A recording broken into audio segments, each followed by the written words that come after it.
We have done serious and targeted engagements with men of color in education. And you all know the profound additional impact that men of color actually play in the lives of students, especially students and boys and young men of color. MBK community, where we have put our first stake in the ground, is around education and elevating the role that men of color play in the lives of students. We also believe that a part of our role is to inform policy. What can policymakers be doing? What can the city be doing? And what can individual Chicagoans be doing? And that's the purpose of this conversation. Peace, everyone. Steven Rosado, happy to be here with y'all to be able to co-learn together, because that's what the purpose of this gathering is for us to be able to learn in community with one another.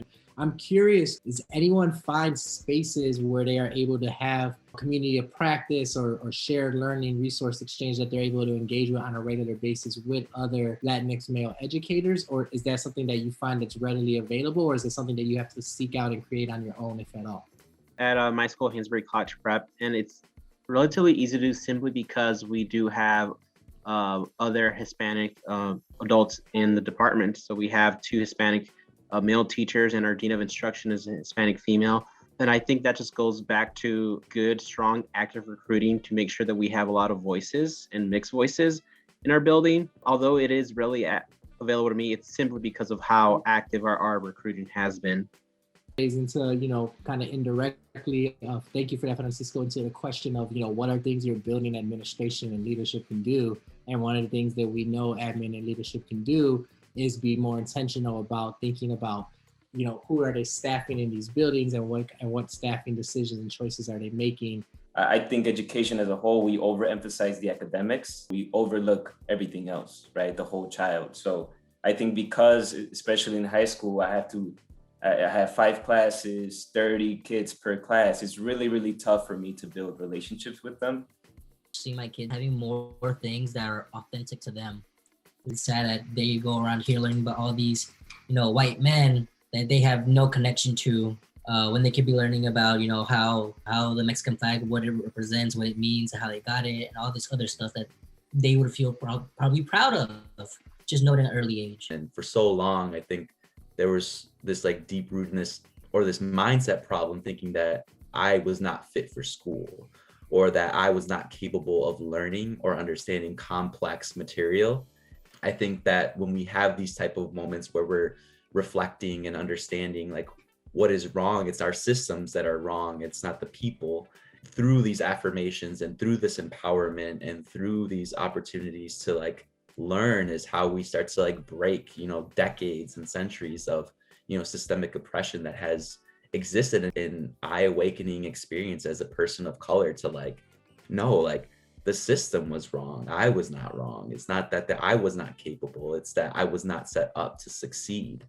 And so I think that these spaces become that tool or that necessary opportunity to be able to start dismantling those systems that continue to impact the families that we serve. And then we set up a better platform for the students who are to come. And to reiterate, reflection to me is central to practice. The practice is incomplete without reflection. I want to continue this kind of work so that individuals who continue as educational leaders can be successful and can make a difference in their communities. And I want to be able to develop this community in any setting that you're in, so that you're able to create an environment where there's affirmation, where there's contribution, where people see a sense of purpose, where you feel that you're powerful, and that there's also a challenge that you can meet.